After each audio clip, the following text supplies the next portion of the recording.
Yang kedua, di antara perkara yang diperhatikan oleh orang yang memberikan nasihat,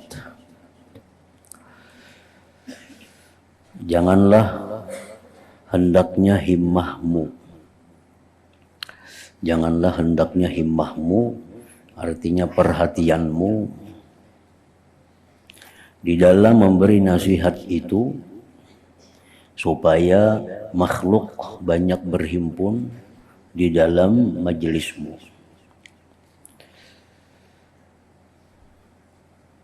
Janganlah hendaknya perhatianmu di dalam memberi nasihat itu supaya makhluk banyak berhimpun di dalam majelismu.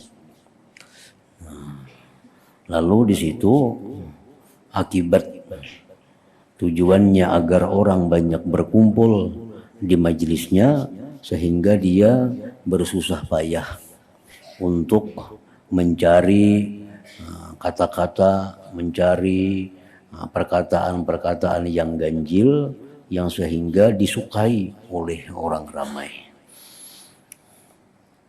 Atau supaya mereka menunjukkan perasaan yang sangat kagum dengan kebulihanmu, dengan kehebatanmu. Dan mungkin mereka akan mencari-cari pakaian dengan tidak sadar karena terlampau asik. Lalu nanti ada orang yang berkata, aduhai bagusnya majelis ini. Jadi artinya orang yang memberikan nasihat itu jangan sampai ada tujuannya memberikan nasihat itu agar berhimpun banyak orang di majelisnya dan mengagumi isi pembicaraannya itu. Jikalau hatimu berniat demikian dalam memberikan nasihat itu, niatnya demikian supaya orang mengagumi kehebatannya, mengakui kepandaiannya. Nah, jika hatimu berniat demikian, maka ini merupakan kecenderungan bagi dunia. Berarti tujuannya sudah hilang keikhlasan dalam memberikan nasihat itu. Dan bersumber daripada kelalaian hatimu. Bahkan hendaklah niatmu dan segala usahamu di dalam memberikan nasihat atau khutbah hanyalah mengajak manusia lari daripada dunia menuju ke negeri akhirat. Sama ada itu nasihat disukai orang atau nasihat itu kada disukai orang. Nah, nasihat itu yang disampaikan mestinya adalah agar manusia itu menjadikan dunia ini sebagai bekal untuk akhirat. Jangan sampai dijadikan dunia ini merupakan tujuan hidup. Tujuan kita dalam dunia ini adalah hanya mempersiapkan bekal, mempersiapkan sanggup ke negeri akhirat. Nah, jadi nasihat itu seperti demikian yang disampaikan kepada orang banyak. Dan mengajak mereka mengerjakan ketaatan dan meninggalkan maksiat. Nah, makanya di dalam khutbah itu diwajibkan ada wasiat dengan takwa. Ittaqullah, takwalah kepada Allah. Karena itulah inti daripada khutbah. Mengajak manusia kepada mengerjakan taat dan meninggalkan maksiat. Dan mengajak mereka menghilangkan sifat tamak terhadap dunia.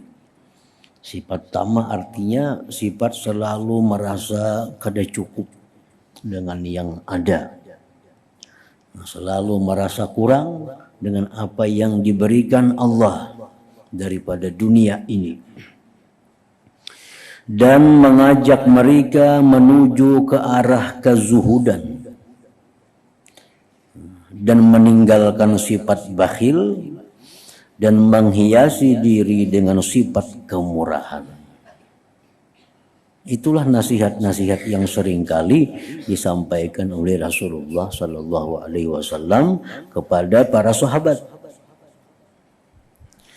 dan mengajak mereka menjadi orang yang waspada terhadap tipuan dunia ini dan senantiasa melazimi ketakwaan. Sepatutnya engkau di dalam memberi nasihat itu hendaklah menggemarkan kepada mereka akan akhirat. Jadi isi nasihat itu antara lain adalah menggemarkan mereka kepada akhirat. Dikisahkan tentang keunggulan akhirat daripada dunia. Dikisahkan kepada mereka tentang kenikmatan surga yang melebihi daripada kenikmatan dunia, agar mereka gemar, dan membencikan kepada mereka akan dunia. Bagaimana caranya supaya mereka itu menyadari tentang hakikat daripada dunia ini, bahwa dunia ini adalah disebutkan oleh Allah sebagai tipu daya. Dunia ini adalah tipu daya. Kenapa dikatakan oleh Allah dunia itu tipu daya? Karena dia akan menceraikan kita. Suatu saat kita akan bercerai dengan dunia itu. Bagaimanapun kita sayangnya dengan dunia, bagaimanapun dunia sayangnya kepada kita, tapi akan berpisah dengan dunia itu. Jadi hal-hal demikian yang disampaikan dalam nasihat itu. Dan engkau ajarkan kepada mereka ilmu untuk mereka dapat beribadah kepada Allah dengan sempurna. Diajarkan di dalam nasihat itu tata cara, aturan-aturan ibadat, kayak apa ibadat itu supaya sempurna, supaya ibadat itu sah, ibadah itu diterima oleh Allah, kayak apa caranya. Dan engkau tunjukkan kepada mereka jalan kezuhudan kepada dunia ini. Karena yang galib, kebiasaan artinya, atau yang menjadi kebiasaan bagi mereka ialah suka menjauhkan diri daripada landasan syara dan mengerjakan perkara-perkara yang tidak diridhai oleh Allah Ta'ala dan melibatkan diri dengan akhlak yang hina. Itu kebiasaan manusia di dalam hal ihwal mencari dunia. Kebiasaan manusia dalam hal ihwal mencari rezeki itu menjauhkan diri daripada aturan agama. Itu kebanyakannya. Kadang memakai lagi aturan agama, kayak apa cara agama mengatur kita berdagang, kita siwa bersiwa, kita sanda bersanda. Nah, itu semua diatur oleh syariat, oleh agama kita. Nah, kebanyakan mereka manusia sudah menjauhkan diri daripada landasan syara dan mengerjakan perkara-perkara yang tidak diridai oleh Allah Ta'ala. Mencari keuntungan, yang penting untung, yang penting berhujung. Masalah Tuhan ridha kada ridha itu sudah kada jadi perhatian lagi oleh kebanyakan manusia ini. Dan melibatkan diri dengan akhlak yang hina. Nah, jadi nasihat itu mesti hal-hal yang demikian isinya. Maka hendaklah engkau tanamkan ke dalam hati mereka akan rasa takut dan bimbang dan nyatakan kepada mereka bahaya yang akan mereka hadapi. Bahaya yang dihadapi waktu kita hendak mati, dalam kubur, itu bahaya-bahaya yang demikian. Karena itulah dua tempat terakhir ujian manusia. Jadi syaitan masih diberi Tuhan kesempatan untuk merusak kita terakhir di dua tempat itu. Waktu kita sakarat, itu syaitan habis-habisan mengeluarkan kemampuannya untuk menyengsarakan kita. Yang kedua, yang paling akhir, waktu dalam kubur. Habis itu syaitan sudah kada lagi berfungsi dengan seseorang kalau sudah habis dalam kubur itu. Nah, itu semuaan itu adalah mengandung bahaya bila mana kita kada lulus dalam ujian itu. Maka hendaklah engkau tanamkan ke dalam hati mereka akan rasa takut dan bimbang, dan nyatakan kepada mereka bahaya yang akan mereka hadapi. Barangkali dengan cara yang demikian hati mereka akan berubah dan cara hidup mereka akan bertukar kepada keadaan yang lebih baik. Dan lahirlah di kalangan mereka kegemaran yang sungguh-sungguh terhadap ketaatan dan meninggalkan segala bentuk kemaksiatan setelah mendengar nasihat tadi. Setelah mendengar nasihat, setelah mendengar ceramah, mereka bisa mengubah hidup dari yang dulunya jauh dengan taat, sekarang menjadi taat. Yang dulunya suka kepada maksiat, sekarang sudah kada suka dengan maksiat. Nah, itu intinya nasihat. Itu nasihat yang bermanfaat ngarannya, yang bisa merubah akhlak seseorang menjadi lebih baik. Maka inilah cara nasihat yang sebenarnya. Dan apa jua nasihat yang tidak mempunyai ciri-ciri yang seperti ini. Nasihat yang tidak mempunyai tanda-tanda yang seperti ini. Artinya dalam nasihat, dalam ceramah itu kadada menakutani orang, bagaimana siksa Allah. Di dalam ceramah itu kadada menggemarkan orang kepada taat. Hanya dalam nasihatnya, ceramahnya hanya kisah-kisah. Baik kisah-kisah para wali, atau kisah-kisah para nabi, atau kisah nang kada jelas apa.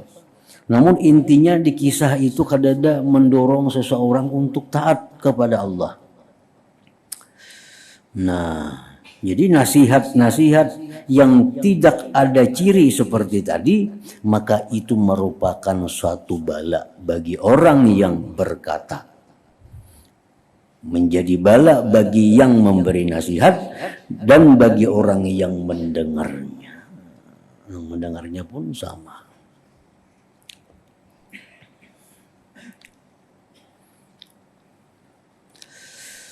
Bahkan ia merupakan lembaga dan syaitan yang akan membelokkan makhluk daripada jalan yang benar dan akan membawa mereka kepada jurang kebinasaan. Kalau nasihat ceramah itu kadada membuat orang gemar kepada taat, kadada membuat orang takut kepada maksiat, maka itu akan membawa seseorang kepada kebinasaan. Maka wajiblah ke atas orang ramai, masyarakat artinya, bahwa mereka lari daripadanya, daripada nasihat ceramah nang kayak itu. Karena apa yang dirusakkan oleh orang ini dalam urusan agama mereka adalah lebih banyak daripada apa yang dapat dilakukan oleh syaitan. Penceramah-penceramah, penasihat-penasihat, khatib-khatib yang membuat orang gemar kepada dunia, membuat orang jadi jauh dengan akhirat, maka penceramah-penceramah itu lebih berbahaya daripada apa yang dilakukan oleh syaitan. Karena yang berceramah ini orang berilmu. Yang berceramah ini adalah seorang guru. Nah, kalau ceramahnya itu membuat orang gemar kepada dunia, membuat orang jadi berani melakukan maksiat, ini penceramah lebih berbahaya daripada syaitan. Orang dulunya bagus sembahyang, begitu mendengar ceramah pengajian, sembahyang jadi bebarang aja. Nah, orang yang dulunya bakti dengan kedua orang tua, hormat kepada kedua orang tua, setelah membaca, setelah ikut pengajian ceramah, durhaka kepada orang, ini lebih jahat daripada syaitan guru macam itu. Lagi dalam empat mengaji itu bagus akhlak, kawan kuitan hormat, orang tua hormat. Sudah mengaji ini, lalu lawan kuitan menantang. Orang tua kada hormat, asa inya aja nang pembujurnya. Ini guru nama ajarkan itu lebih berbahaya daripada syaitan. Mestinya orang makin mengaji itu makin taat lawan orang tua, makin hormat dengan orang tua. Nah, jadi artinya itulah ciri-ciri. Mana nasihat ceramah nang bujur, mana nang kada bujur. Bisa dilihat daripada akhlak orang itu.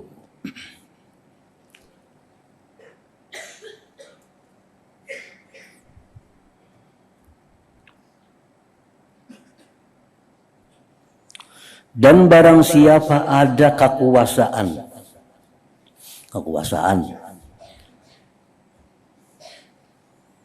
maka wajiblah ia menurunkan daripada atas mimbar. Misalnya ini khatib nih berceramah, ceramahnya itu kalau ada lalu kisah nang ketaatan kepada Allah. Khatib itu mahutbah kalau ada mendorong untuk takwa, kisah aja kisah mahutbah nih. Nah, orang yang berwinang di situ hendaknya menurunkan khatib itu dari mimbar, suruh turun, dan wajib menahannya daripada meneruskan nasihatnya. Nah, ini jangan lagi suruh ceramah orang kayak ini, karena membuat kerusakan. Orang dulunya rumah sakalawargaan rukun, sakampungan rukun, gara-gara mendengar ceramah ini orang jadi behual. Orang jadi kada bertaguran. Kalau orang bagus sekampungan kada ada masalah. Datang penceramah ini, penasihat ini timbul orang di kampung curiga, mencurigai. Jadi kada bertaguran. Gara-gara si tukang ceramah nih. Nah, ini tukang ceramah seperti ini bagi orang yang punya kekuasaan hendaknya menghentikan kegiatannya itu. Ini merusak. Mestinya orang mendengar ceramah itu makin rukun, nah, makin saling kasih sayang, makin saling tolong menolong, bantu membantu. Ini kada. Dulunya orang yang baik justru jadi rusak. Itu lebih berbahaya daripada syaitan.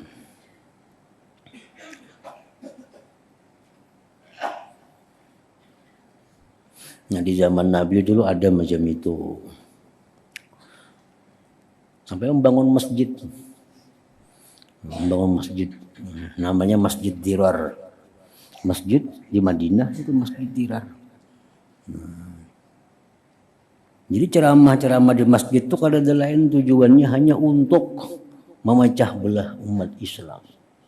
Ini orang-orang Yahudi masuk ke dalam situ, walaupun orangnya orang Islam tapi dimasuki oleh Yahudi. Ini zaman Nabi masih ada. Mereka membangun masjid. Duitnya banyak. Ada perlu minta bantuan di tengah kartaknya berintaan. Ini sugih. Bangun masjid. Allah perintahkan kepada Nabi untuk membongkar masjid itu. Dibongkar masjidnya. Karena bila orang umpat situ jadi pemecah belah. Orang dulunya rukun badang sanak jadi hancur. Rukun di kampung jadi bermasalah gara-gara umpat di masjid dirar itu. Zaman Nabi sudah ada itu.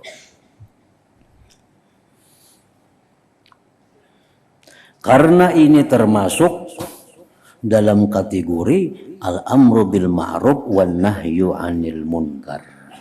Nah, kita menahan orang seperti itu termasuk amar ma'ruf nahi munkar. Melarang orang itu berceramah termasuk amar ma'ruf nahi munkar.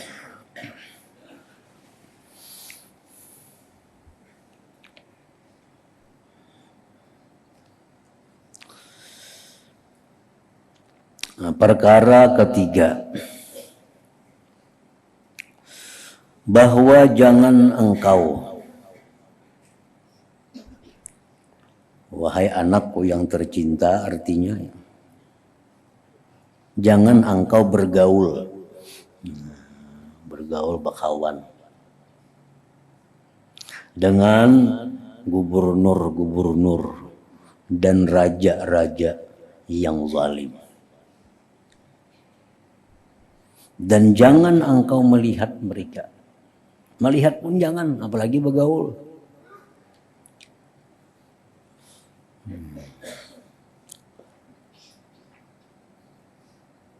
Karena melihat mereka dan duduk dalam majlis, dalam perkumpulan bersama-sama mereka dan bergaul dengan mereka merupakan satu penyakit yang sangat besar. Seandainya engkau terpaksa berbuat demikian, maka jangan engkau sekali-kali memuji atau menyanjung mereka. Kalau memang kita terpaksa harus bergaul juga lawan mereka itu, nah, ya bergaullah seadanya, tapi jangan sampai memuji-muji atau menyanjung-nyanjung mereka. Karena Allah Ta'ala benci apabila orang yang fasik atau orang yang zalim itu dipuji. Tuhan kata ketujuh, orang zalim dipuji. Dan siapa yang mendoakan panjang umur, maka bagi mereka bermakna ia telah suka bahwa berkelanjutan dikerjakan maksiat di atas bumi ini. Raja yang zalim, didoakan mudahan sidin panjang umur, berarti panjang kezaliman ngarannya. Sama halnya mendoakan agar kezaliman terus menerus berlaku di muka bumi ini. Nah, menghendak mendoakan mereka, mendoakan dapat hidayah dari Allah. Mudahan raja kita dapat petunjuk oleh Allah. Nah, itu paling itu didoakan. Jangan sampai mendoakan raja itu mudahan beliau sihat walafiat, panjang umur, makin zalim jadinya. Bermakna ia telah suka bahwa berkelanjutan dikerjakan maksiat di atas bumi ini. Kalau kita mendoakan orang zalim itu panjang umur. Nah, jadi raja itu ada dua, ada raja yang adil, ada raja yang zalim, lawanannya. Raja yang adil itu tinggi pada wali pangkatnya. Dan lebih sulit mencari daripada mencari wali. Raja yang adil itu. Nah, raja yang adil itu adalah definisinya seorang raja yang bekerja di kerajaannya itu menggunakan hukum Allah Ta'ala. Itu raja yang adil. Jadi raja ini yang mengambil satu tindakan, mengambil satu keputusan dalam melaksanakan kerajaannya itu bersesuaian dengan hukum Allah Subhanahu wa Ta'ala. Nah, itu raja yang adil. Misalnya ada duit di pemerintahan ini, ada duit, kemana menggunakan duit? Nah, ini menggunakan duit itu sesuai dengan apa yang diarahkan oleh agama, oleh Allah. Nah, duit ini sekian miliar di pemerintahan kita. Banyak yang perlu dibaiki, ada jembatan yang perlu dibangun, ada rumah ini yang perlu dibangun, ada jalan yang perlu dibaiki, ada orang ini yang perlu dibantu. Nah, yang mana yang utama menurut pandangan agama. Itulah yang dikerjakannya. Nah, itu disebut adil. Disebut adil. Jadi mencari raja yang adil itu sulit. Bahkan bisa kadada mungkin. Karena menggunakan sesuatu sesuai dengan petunjuk Allah. Bila menggunakan sesuatu keputusan, ketetapan, menggunakan petunjuk Allah, nah itu adil. Bila kada lawannya zalim, kada jadi tengah-tengah. Bila kada adil, zalim. Cuma paling ada nang zalim banget, ada nang kada seberapa, itu benar aja lagi. Ada nang zalim benar, ada nang kada seberapa. Nah, amun mencari nang adil itu sulit. Sulit.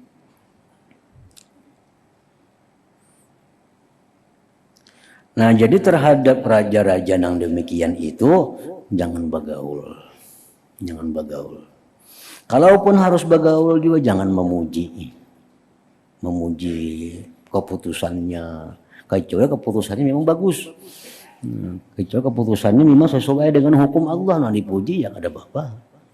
Kalau keputusannya itu kada sesuai dengan hukum Allah, zalim, kita puji. Nah, itu kita berarti memuji sesuatu yang dibenci, dimurkai oleh Allah Subhanahu wa ta'ala. Nah, perkara keempat, bahwa jangan engkau sekali-sekali menerima apa-apa pemberian daripada gubernur-gubernur atau raja-raja yang zalim itu. Dan begitu pula jangan engkau menerima hadiah mereka walaupun engkau mengetahui bahwasanya pemberian atau hadiah itu adalah daripada sumber yang halal. Nah, jadi pemberian atau hadiah dari raja-raja yang zalim itu kita disuruh jangan menerima itu. Kenapa disuruh jangan menerima itu walaupun kita tahu ini halal, sumbernya halal. Tetap kita jangan juga menerima karena ini orang zalim. Karena ini orang zalim. Sesuatu yang halal itu bila liwat orang zalim sudah bercampur kehalalannya. Ada salah seorang ulama salaf Bahari. Karena beliau ini berpendapat bertentangan dengan pemerintah waktu itu, masuk penjara. Dulu itu banyak pemerintah itu pahamnya paham Mu'tazilah. Nah, beliau ini orang ahlu sunnah. Beliau kada sepakat dengan raja, masuk penjara. Dulu kerajaan menetapkan fatwa bahwa Al-Quran itu makhluk. Nah, kalau ahlu sunnah, Al-Quran itu kadim. Bertentangan lawan raja, masuk penjara. Masuk penjara. Makanan-makanan yang diberikan oleh pemerintah dalam penjara, kada mau makan sih dia. Kada mau makan. Minta makanan di rumah dikirimi. Nah, makanan di rumah diulahkan, tapi kada kawa langsung mengunjuk lawan sidin dalam penjara, mesti melalui tangan petugas-petugas penjara. Nah, betitipna lawan sipir petugas penjara ini sagan sidin makanan. Datang petugas penjara lawan sidin, nah makanan di rumah pian mengirimi. Kada mau lagi sidin makan. Kenapa kada mau makan? Ini makanan rumah. Ya sidin dakanya langsung ke tanganku makan. Tapi ini sudah melalui tangan-tangan orang zalim, walaupun halal. Tapi ini sudah melalui tangan-tangan orang zalim. Jadi barang yang halal pun sudah lewat orang zalim ini sudah merusak kehalalan barang itu. Nah, itu sebabnya jangan menerima hadiah atau pemberian dari mereka itu walaupun kita yakini bahwa itu adalah halal. Rasulullah dalam doa beliau, Allahumma la taj'al li fajirin wala fasikin alayya yadan wala ni'matan fayawadduhu qalbi. Nah, jar Nabi, ya Allah, jangan kau jadikan bagi orang fasik, bagi orang zalim atasku ini bantuan ataupun nikmat. Karena apa? Karena khawatir kalau hatiku ini akhirnya mencintai mereka. Nah, khawatir kalau hatiku mencintai mereka, maka mereka orang zalim. Mencintai orang zalim, di Al-Quran jelas, wala tarkanu ilal ladzina zalamu, jangan kalian condong cinta kepada orang-orang zalim. Akibat mereka baik lawan kita, akhirnya hati kita kayaknya condong kepada mereka. Nah, itu yang dikhawatirkan. Dikhawatirkan itu. Karena tamakmu kepada pemberian itu merusakkan agamamu, dan sudah pasti akan lahir di dalam dirimu sifat kekufuran, kepura-puraan, dan terpaksa menghormati mereka itu. Nah, dan juga menyetujui atas kezaliman mereka itu. Dan semuanya ini merupakan perkara-perkara yang sangat merusakkan agama. Dan sekurang-kurang mudarat yang engkau terkena kepada engkau bila engkau telah menerima pemberian mereka atau telah mengambil manfaat daripada dunia mereka ialah bahwa engkau mencintai mereka itu. Dikhawatirkan itu. Maka siapa yang mencintai seseorang, sudah pasti ia akan suka akan panjang umurnya dan kekal kuasanya. Dan di dalam engkau mencintai kekal kuasa si zalim ini, bermakna berarti pula engkau menghendaki kerusakan dan kezaliman itu terus berlaku di atas muka bumi. Di atas muka bumi ini terhadap makhluk-makhluk Allah. Dan juga bermakna engkau menghendaki kerusakan di alam dunia. Maka adakah lagi di sana satu perkara yang lebih merusak agamamu selain daripada perkara ini?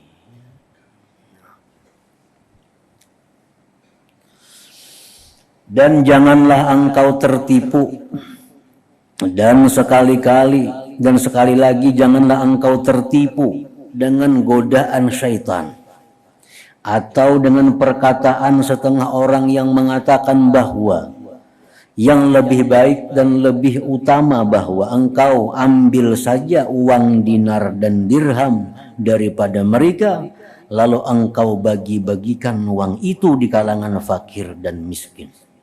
Kalau tidak, mereka nanti akan membelanjakan orang tersebut untuk berbuat kefasikan dan kemaksiatan. Maka lebih baik ambil saja uang itu lalu engkau sedekahkan atau engkau bagikan kepada orang-orang yang lemah. Maka jangan engkau tertipu dengan perkataan yang seperti ini, karena sebenarnya syaitan telah menjerumuskan banyak orang dengan hilah, dengan cara seperti ini. Nah, jadi ada dua pendapat ulama terhadap menyikapi hadiah pemberian dari raja yang zalim ini. Nah, pendapat ulama yang pertama, jangan sekali-kali menerima pemberian dari orang yang zalim, raja zalim, walaupun dari yang halal peribahasanya. Jangan sekali-kali menerima, karena dikhawatirkan tadi kalau pina jatuh cinta kepada mereka itu. Dan jangan pula engkau terima untuk dibagikan ke orang lain. Nah, ini yang terjadi khilaf di antara ulama kita. Pendapat ulama yang mayoritas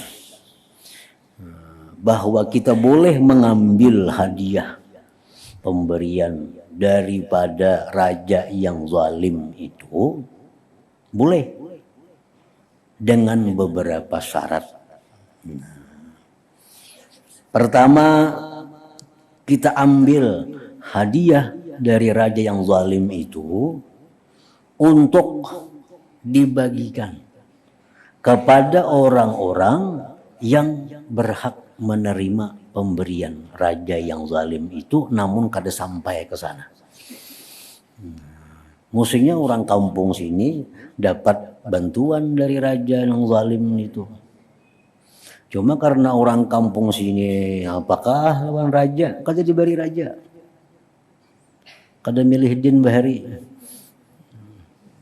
Kampungnya kada milih sidin. Lalu kampungnya salicak-licaknya, sahancur-hancurnya kada diberi raja. Ini kada mendukung aku dulu gereja sini. Nah, lalu kita dapat pemberian dari raja, syaratnya satu, boleh kita terima untuk menyampaikan hak mereka ini. Untuk menyampaikan hak mereka. Nah, kita ambil duit itu, kita bagikan kemana orang-orang yang kada disumbang oleh raja, padahal orang itu perlu untuk disumbang. Nah, satu itu syaratnya. Yang kedua, jangan sampai yang demikian itu membuat kita ini menjadi mudahana, menjadi segan untuk memberikan nasihat kepada raja itu. Nah, karena kita banyak menerima hadiahnya, raja ini ada kesalahan, kita jadi segan. Nah, jangan sampai terjadi itu. Kalau kita banyak menerima itu, akhirnya kita segan memberikan nasihat kepadanya, nah itu sudah salah. Nah, dua ada syaratnya. Yang ketiga, jangan sampai hati kita itu mencintai si raja yang zalim karena pemberiannya itu. Nah, kalau itu ada pada diri kita, boleh kita menerima pemberian dari raja yang zalim tadi. Nah, jadi satu syaratnya ini kita ambil duit dari raja yang zalim ini, hadiahnya cuma untuk kita gunakan kepada kepentingan umum. Nah, kepentingan umum. Kepentingan umum ini baik manusia atau pembangunan apa misalnya. Nang mana bantuan raja kada mencukupi atau kada sampai ke sana. Yang kedua, dalam hati kita jangan sampai ada mudahanah, bahasa agama itu artinya apa? Ngalih kina memanagur, ngalih memberi nasihat. Yang ketiga, jangan sampai kita mencintai karena pemberian cinta kepada raja yang zalim tadi. Nah, kalau itu selamat, kada jadi soal kita menerima pemberian mereka itu. Nah, dikhawatirkan tadi kalau kita kada bisa melaksanakan syaratnya itu. Jadi lebih baik yang selamat kada usah. Walaupun pajang dibagiakan juga. Cuma kalau kita kada bisa mengelola syarat-syaratnya itu, kada mampu, nah itu sudah dikhawatirkan oleh sebagian ulama bahwa kada usah walaupun untuk dibagikan. Kalau kita mampu, lebih afdal menerima itu. Maka tidak diterima kan diulahkannya kenapa? Digunakannya kemaksiatan kada karuan, makin parah lagi. Nah, kita ambil asalkan dengan 3 perkara tadi kita mampu melaksanakannya.